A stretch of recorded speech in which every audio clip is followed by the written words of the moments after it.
আজকে ডিম ডালের একটা রেগুলার রান্না শেয়ার করছি।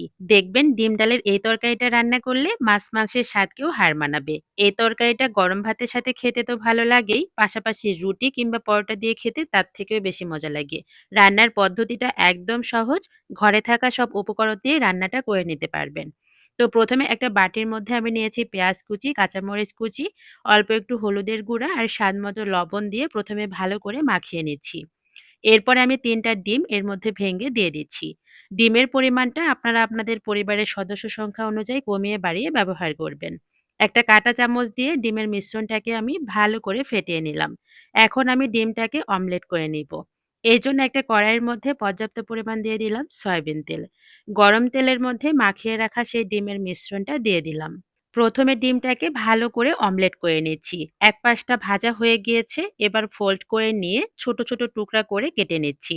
এভাবে কিন্তু ছোট করে টুকরা করে কেটে তরকারিতে দিলে তরকারিতে দেখতে খুবই সুন্দর লাগে।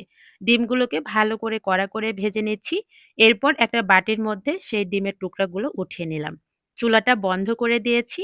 আর ওই কড়াইয়ের মধ্যে হাফ কাপ মতো দিয়ে দিচ্ছি মসুর ডাল। সাথে দিয়ে দিচ্ছি পেঁয়াজ কুচি, কাঁচামরিচ ফালি, হাফ চামচ দিয়ে দিচ্ছি হলুদের গুঁড়া, স্বাদ মতো লবণ, হাফ চামচ দিয়ে দিচ্ছি ধনিয়া জিরে গুঁড়া। অল্প একটু দিয়ে দিলাম আদা, রসুন, জিরে বাটা আর সাথে একটা বড় সাইজের টমেটো কুচি। লাস্টে দিয়ে দিচ্ছি পরিমাণ মতো সয়াবিন তেল। এখন এই সবকিছুকে হাত দিয়ে ভালো করে মাখিয়ে নিতে হবে। সবকিছু মাখানো হয়ে গেলে এখন এর মধ্যে দিয়ে দিব হাফ কাপ মতো পানি। খুব বেশি পানি ব্যবহার করব না, পরবর্তীতে কিন্তু পানি আবারও ব্যবহার করব। এবার ঢাকনা দিয়ে ঢেকে প্রথমে রান্না করছি ৭ থেকে ৮ মিনিটের মতো। আর এর মধ্যেই কিন্তু ডাল মোটামুটি 60% এর মতো সেদ্ধ হয়ে গিয়েছে। আর পাশাপাশি ডালটা মসলার সাথে খুব ভালো করে কষানো হয়ে গিয়েছে। এবার দিয়ে দিচ্ছি ঝোলের জন্য পানি। আমি এখানে মোটামুটি ২ কাপ মতো পানি ব্যবহার করেছি। এবার আবারও ভালো করে নেড়েচেড়ে মিশিয়ে নিলাম। আর ঢাকনা দিয়ে ঢেকে আমি রান্না করে নেব মোটামুটি ১০ মিনিটের মতো। আর এর মধ্যেই কিন্তু ডাল খুব সুন্দরভাবে সেদ্ধ হয়ে গিয়েছে।